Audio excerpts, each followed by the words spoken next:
saya ingin bercerita mengenai pertemuan saya dengan para konten kreator di Dapur Ngacir milik Bang Mandra di Depok ini. Saya bertemu dengan beberapa kreator. Antara lain ini ada Bang Wawan Trip,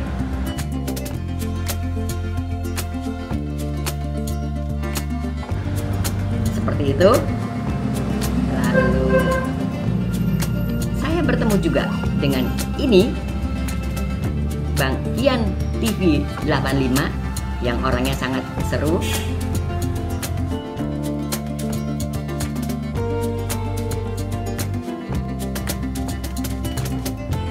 Lalu saya bertemu juga dengan ini Heru Bakmal,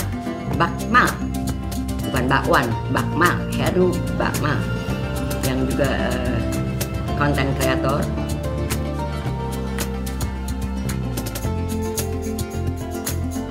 Selebihnya saya ketemu dengan ini Bang Andri.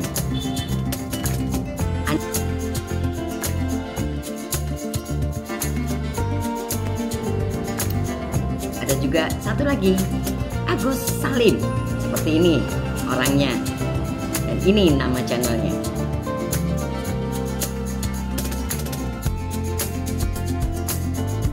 Teman-teman, saya mau bercerita sedikit mengenai kenapa sih Grandma Uti udah tua kok mau bertemu dengan teman-teman kreator yang masih muda-muda. Begini teman-teman, saya boleh bercerita bahwasanya saya selalu ingin belajar. Sementara masalah per-YouTubean ini sesungguhnya adalah milik anak muda-muda yang mengetahui lebih banyak mengenai YouTube di samping daripada platform YouTube-nya sendiri. Mereka pun juga punya sudut pandang yang berbeda dengan kami sebagai orang tua, ya kan? Jadi saya ingin melihat dari sudut pandang mereka, kenapa sih mereka ada di YouTube ini, dan bagaimana sih mereka mengelola YouTube seperti itu.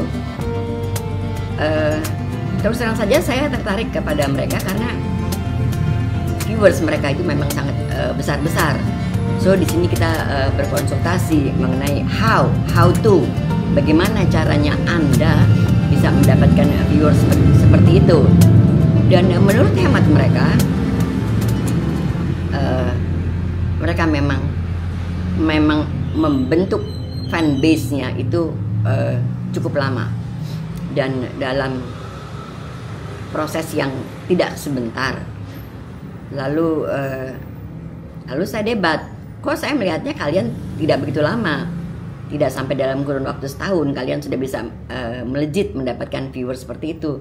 Lalu mereka mengatakan bahwasanya momentum adalah hal yang mereka cari, gitu loh. Jadi seperti kebetulan saya bertemu dengan mereka itu pada dipertemukan oleh algoritma YouTube itu pada momen puncak, pada momen ketika PKL puncak itu ditertibkan.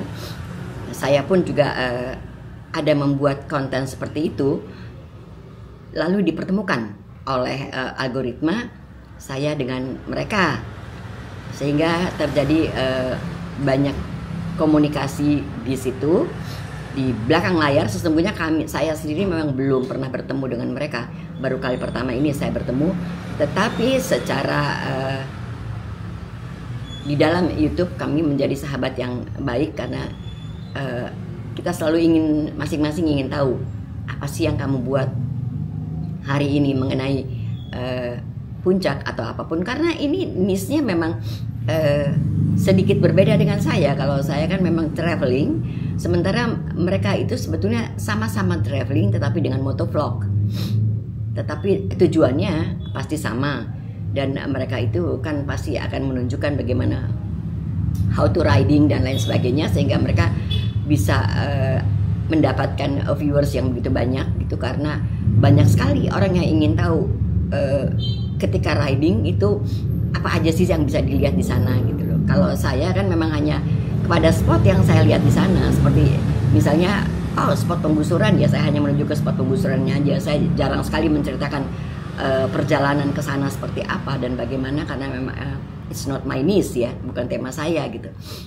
Kalau mereka memang detail menjelaskan perjalanan dan almost kreator yang saya temui kemarin itu adalah almost semuanya riders atau motovlog.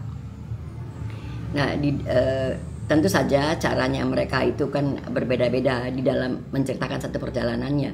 Tetapi kembali lagi yang ingin saya tahu bagaimana kamu mendapat viewersnya. Jadi mereka mengatakan hal yang membuat mereka mendapat subscriber banyak, ya, dan mendapatkan viewers banyak itu adalah ketika mereka berkunjung pada penertiban PKL di Puncak.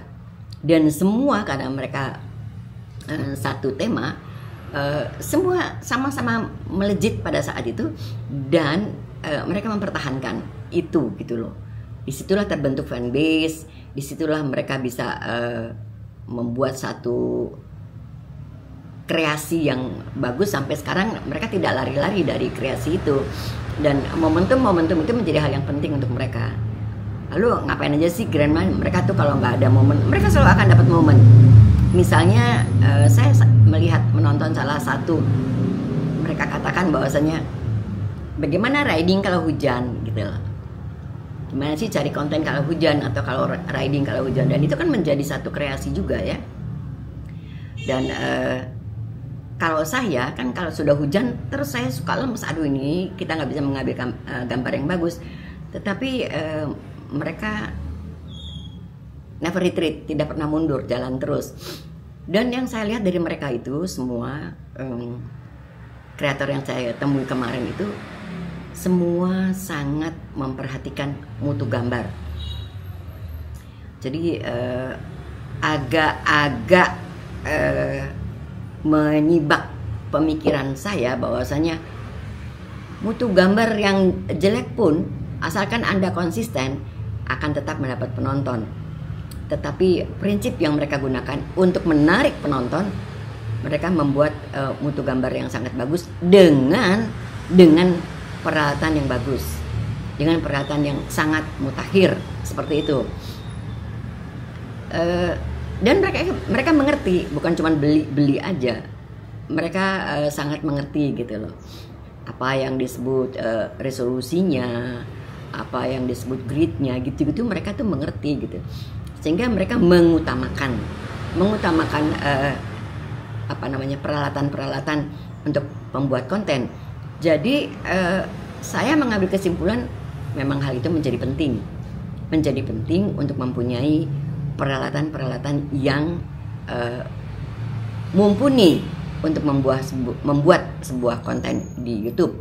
Dan mereka membandingkannya dengan para motovlog yang berada di luar negeri dengan peralatan yang mumpuni. Tidak bermaksud flexing. Kemarin kita juga membicarakan mengenai apa sih alat apa lagi sih yang harus kita punya, alat apa lagi sih yang sudah kita punya tapi bisa diakalin gitu ya. Jadi rasanya penting sih untuk mereka, karena mereka saya melihat mereka datang naik motor dan helmnya, mikrofonnya itu mereka sangat consider. Di dalam helmnya itu sudah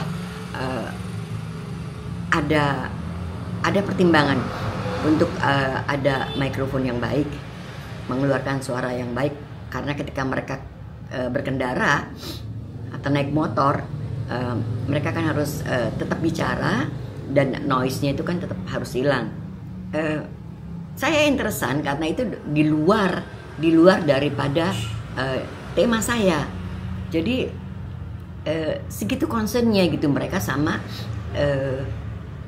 apa yang mau mereka persembahkan kepada penonton, sehingga dengan banyaknya penonton yang datang, dengan bagusnya mutu yang mereka dapatkan, dan mereka memikirkan juga narasi, buktinya dengan mereka punya mikrofon dan lain sebagainya yang bagus sehingga jelas, omongan itu sangat jelas dan tidak ada cerita angin masuk angin gitu di dalam mikrofonnya.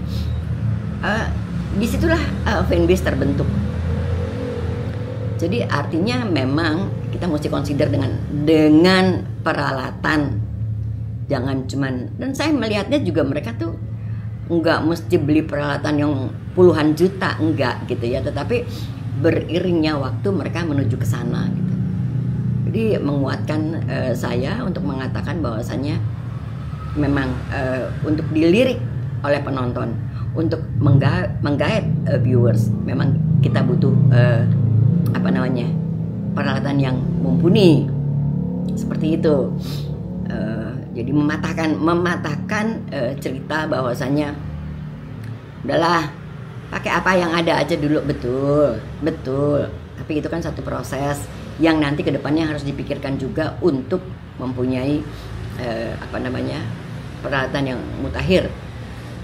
Setelah itu saya melihat juga mereka sangat ikhlas sekali ya dengan YouTube ini. Mereka hanya consider dengan revenue saja gitu loh, dengan pendapatan daripada AdSense saja gitu. Jadi sangat-sangat saya sih kagum ya, ada anak-anak muda itu yang oke lah kalau saya gitu kan ya, barangkali kalau saya pun hanya berkata, aduh saya hanya hobi saja membuat YouTube, tidak ingin mendapatkan revenue yang berlebihan. Kasusnya mereka sangat concern kepada revenue dan kepada AdSense, maksud saya revenue mereka itu hanya kepada AdSense. Untuk itu mereka membesarkan fanbase-nya untuk mendapat banyak penonton gitu loh. Dan mereka memang bagus sekali gitu ya kerjasamanya untuk hal itu. Lalu saya jadi malu sendiri karena saya the only one, orang satu-satunya yang tentu saja umur saya paling banyak, tetapi secara dunia per-YouTubean saya paling junior di saat itu. Karena apa? Karena mereka mempunyai subscribers yang besar, sangat besar gitu loh. Disitulah mereka menjadi senior saya gitu loh. Disitulah saya menjadi bertanya kepada mereka, ini gimana sih, dan they keep going answering gitu, tetap aja mereka jawab, ini gini lo grandma, ini gini lo grandma, dan mereka nggak pelit ilmu juga. Yang saya bikin malu sekali, saya yang cuman kecil saja gitu ya ininya jumlah subscribernya sudah mulai memikirkan pendapatan lain daripada AdSense gitu ya. Sudah saya pikirkan, tetapi mereka polos-polos aja, dengan tulus aja gitu mereka memikirkan untuk mendapat AdSense sebanyak mungkin dengan cara yang halal. Kenapa saya bilang halal? Karena di saat yang sama itu saya tanya apakah mereka punya asisten atau whatever itu ya yang mengelola channel mereka. Tidak, mereka mengelola sendiri, dan mereka terasa kehabisan waktu lah untuk konten sambil mengelola channel itu. Mereka merasa kehabisan waktu, tetapi mereka they have to do that. Mereka harus mengerjakan itu sendiri gitu, karena mereka nggak punya tenaga lain yang akan mengurus atau mengelola channelnya. Di saat itu hari sudah jam 5 sore lah, ada salah seorang dari kita bilang, oh it's time for me untuk upload, ini waktunya saya untuk upload konten gitu ya. Jam 5 tuh dia persis dia upload, karena kita ketemunya di sore hari kan. Nggak sampai 1 jam, baru setengah jam, saya udah lihat tung, dia bilang, grandma, viewer saya baru 15 menit sudah 500 orang. Amazing nggak? Amazing kan? Dan sampai hari ini saya lihat memang udah ribuan gitu loh, puluhan ribu gitu yang sudah ribuan yang menonton gitu loh. Jadi kalau saya mau bilang bahwasannya dia mengandalkan watch to watch atau saling menonton, atau mengandalkan dia mempunyai perangkat untuk bisa menonton sendiri, itu saya patahkan. Karena ternyata kita di situ duduk bersama-sama beramai-ramai ketawa-ketawa, dalam 1/4 jam dia bilang yang nonton udah 500. Itu amazing sih untuk saya. Jadi betul-betul sekali mereka memang fanbase yang fanbase yang mereka bentuk secara apa namanya, secara benar gitu ya. Nah, banyak ilmu yang saya dapat juga, bagaimana cara membuat konten di dalam keadaan mendung gitu ya. Lalu kita juga berdiskusi juga mengenai apa sih yang harus kita miliki lagi sebagai kreator gitu. Banyak hal, dan yang paling sangat membantu itu adalah kolaborasi. Memang kita wajib collab dengan orang-orang yang berchannel besar sekalipun mereka tidak satu niche gitu loh, karena itu sangat membantu seperti itu. Dan yang paling akhir, memang mereka sangat sopan ya, sangat sopan. Dan seorang konten kreator itu kan memang mesti sopan dan penuh basa-basi gitu loh. Jadi mereka sudah biasa seperti itu. Andai kata mereka blasuk-blasuk ke satu daerah, mereka akan menyapa orang yang tidak mereka kenal, dan itu nanti diharapkan bisa menjadi penonton dia atau bisa menjadi subscriber dia. Dan itu akhirnya karena begitu lama sudah menjadi mindset mereka untuk selalu ramah tamah sama orang. Dan tentu saja karena mereka anak-anak muda, sangat berlaku sopan kepada saya yang udah sepuh ini, sekalipun kalau dibalik di dalam dunia per-YouTubean mereka adalah senior saya. Dan saya mau mengatakan terima kasih, saya sudah diberi kesempatan untuk berkumpul dengan mereka, dengan ilmu yang menurut hemat saya kemarin, diskusi yang menurut hemat saya kemarin itu daging semua isinya. Dan kami sama sekali tidak punya waktu untuk bergibah, karena semuanya itu intens dengan diskusi-diskusi mengenai dunia per-YouTubean dari seorang praktisi kreator gitu loh. Jadi mungkin banyak ilmu yang ada di dalam per-YouTubean ini yang diberikan oleh para tutorials gitu ya, atau guru-guru atau suhu-suhu kita bilang gitu ya, yang akhirnya saya sampai pada kesimpulan lebih bagus kita mendengarkan dari praktisi langsung. Karena kalau praktisi langsung itu dia akan menceritakan dengan 1001 macam kendalanya gitu loh. Jadi terima kasih teman-teman sudah menonton sampai dengan selesai, dan terima kasih juga untuk teman-teman kreator yang sudah mau mengajak saya bertemu dan membagikan ilmu pada pertemuan kemarin. Goodbye teman-teman, goodbye.